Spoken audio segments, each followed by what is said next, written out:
去講服一個人呢個世界究竟有冇鬼，其實係冇用嘅。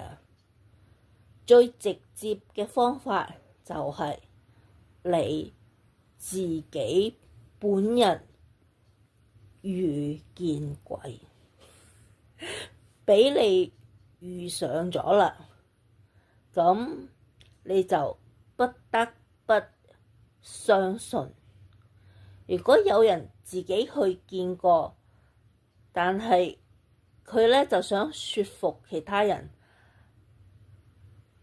我見過啊，成個故仔係咁㗎，係唔會有人信你嘅，無謂嘥口水啦。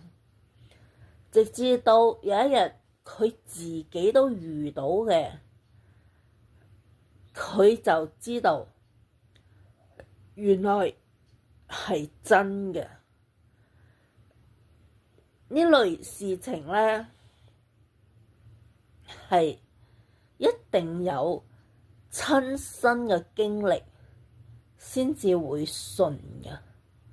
特別如果你本身係一個無神論者，因為我哋個教育俾我哋嘅知識就係冇嘅。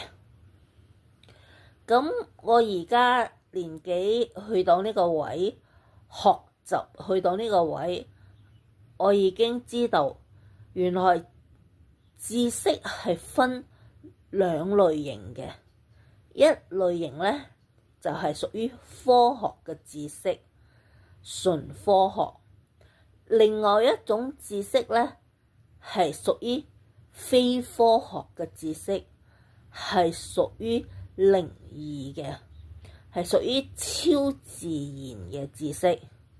嗱，大家如果想用科學嘅方法去證明非科學嘅存在，係必然失敗嘅，因為科學同埋超自然，佢哋兩者之間係河水不犯漲水嘅，係冇得去證明得到嘅。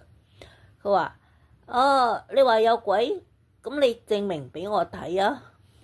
唔好意思，冇證明。等你碰到你就信。